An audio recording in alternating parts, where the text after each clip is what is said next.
दोस्तों, इसी प्रकार की मोटिवेशनल कहानियां सुनने के लिए हमारे YouTube चैनल को सब्सक्राइब करें और आज की ये कहानी कैसी लगी हमें कमेंट करके जरूर बताएं। तो चलिए आज की कहानी शुरू करते हैं। दोस्तों, दुनिया में बहुत झूठे लोग हैं जो अपनी झूठी झूठी बातों से बहुत लोगों को फंसा देते हैं और उनको धोखा देते हैं। लेकिन यह झूठे लोग भूल जाते हैं कि उनके द्वारा किए गए कार्यों का, कर्मों का परिणाम उनको अवश्य मिलेगा। उनके कर्मों का फल मिलने में थोड़ा समय लग सकता है। वर्तमान में वह खुश रह सकते हैं, लेकिन भविष्य में जो फल उनको मिलेगा उसके बारे में वह सोच ही नहीं सकते। हम जो भी कर्म करेंगे, अगर हम अच्छे कर्म करेंगे तो उसका फल भी हमें अच्छा मिलेगा। अगर हम बुरे कर्म करेंगे तो उसका फल भी हमें पूरा मिलेगा। वर्तमान में हम जो भी कर्म करते हैं उसका फल हमें भविष्य में जरूर मिलता है। इसलिए हमेशा सदैव अच्छे कर्म करना चाहिए और जाने अनजाने अगर कोई गलत कार्य हो जाता है तो तत्काल उस कर्म को सुधारना चाहिए, जिससे हमें भविष्य में पछताना न पड़े। एक गांव में एक बहुत बड़ा जमींदार रहता था। उसका नाम किशोर था। वह अपने गांव का सबसे अमीर आदमी था। उसको लगता था कि वह जो बोलता है वह सही बोलता है, वह जो कार्य करता है वह कार्य सही है। किशोर लालची स्वभाव का व्यक्ति था और कई जमीनें उसने हेरा फेरी करके अपने नाम करवाई। उसने कई लोगों के साथ धोखा किया, कई लोगों को झूठ बोला, कई लोगों के साथ अन्याय किया। आज की कहानी में झूठे व्यक्ति के ऊपर है और अंत में इस झूठे व्यक्ति के साथ क्या हुआ इसका भी वर्णन इस कहानी में किया गया है। इस गांव में एक परिवार भी रहता था जिसमें पति पत्नी और उसके 2 बच्चे थे। गांव या अचानक बाढ़ आ जाने के कारण सभी किसानों का फसल बर्बाद हो गया और सभी किसानों की आर्थिक हालत भी खराब हो गई। कई किसानों ने अपनी जमीन जमींदार को बेच दी, लेकिन इस परिवार ने, जिसमें पति पत्नी और 2 बच्चे थे, जिसमें युवक का नाम रोहित था और उसकी पत्नी का नाम खुशबू था और उसके 2 बच्चे थे, उन्होंने अपने खेत की जमीन को उस जमींदार के पास गिरवी रख दी और जमींदार से कुछ पैसे उधार ले लिए। रोहित ने उन पैसों से फिर से खेती के काम को शुरू किया और कड़ी मेहनत करने लगा। रोहित के मन में था कि वह जल्द ही जमींदार के पैसे को वापस कर अपनी खेती के जमीन को वापस ले लेगा और उसने कड़ी मेहनत करना शुरू कर दिया। और इस वर्ष रोहित के खेत में फसल अच्छी हुई और रोहित ने उन फसलों को बेचकर अच्छा पैसा कमाया। परिवार में सभी खुश थे। रोहित को लगा अब जमींदार के पैसे को वापस कर देना चाहिए और दूसरे दिन रोहित उसे जमींदार के पास उसके पैसे को वापस करने के लिए गया।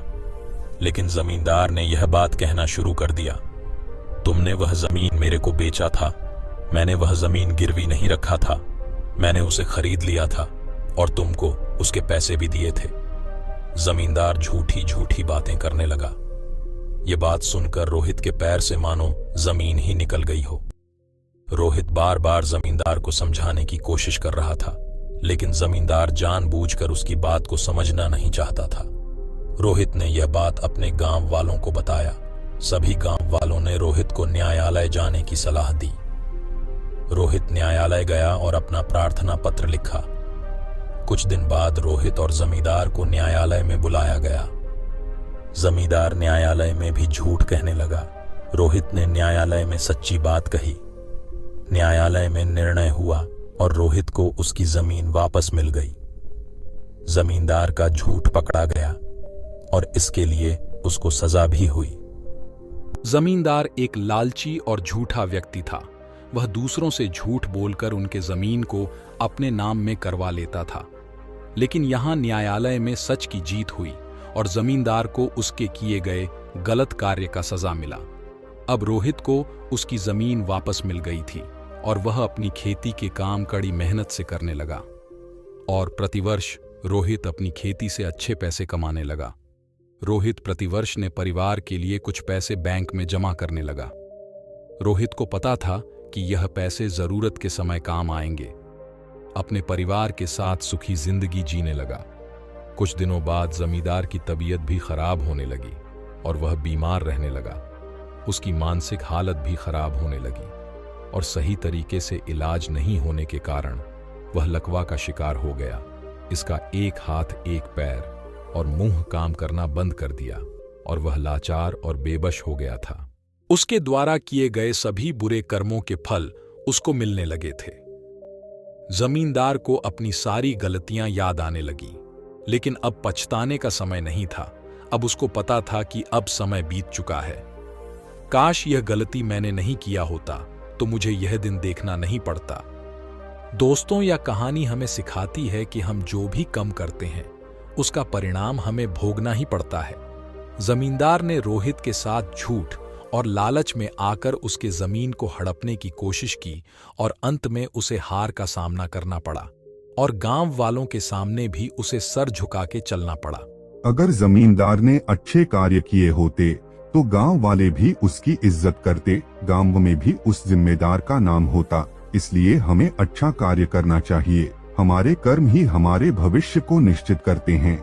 जैसा हम कर्म करेंगे उसी प्रकार का फल हमें भविष्य में मिलेगा। मनुष्य को आंखों से दिखाई दे या ना दे, परंतु हर एक के साथ न्याय होता है। हाँ, देरी हो सकती है, परंतु नियमानुकूल चलने वाले इस जगत में अंधेर नहीं है।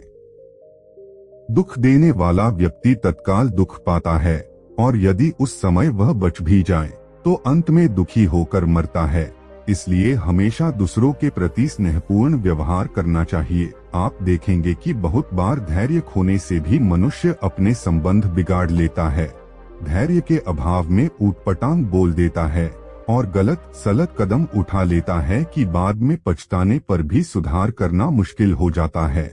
यदि मनुष्य धैर्य को बनाए रखें तो वह कभी भी भावावेश में दूसरों की मानहानि या तनहानि करने पर उतारू नहीं होगा। धैर्य एक बहुत ही उच्च मानवीय गुण है जो मानसिक संतुलन के लिए औषधि है। मनुष्य दूसरों का गुण चिंतन तभी करता है जब उसके प्रति मैत्री भाव रखता है। मनुष्य को चाहिए कि दूसरों को अपना भाई मानकर, सभी को परमपिता परमात्मा की संतान मानकर उनसे प्रेम और सद्भावना से व्यवहार करें।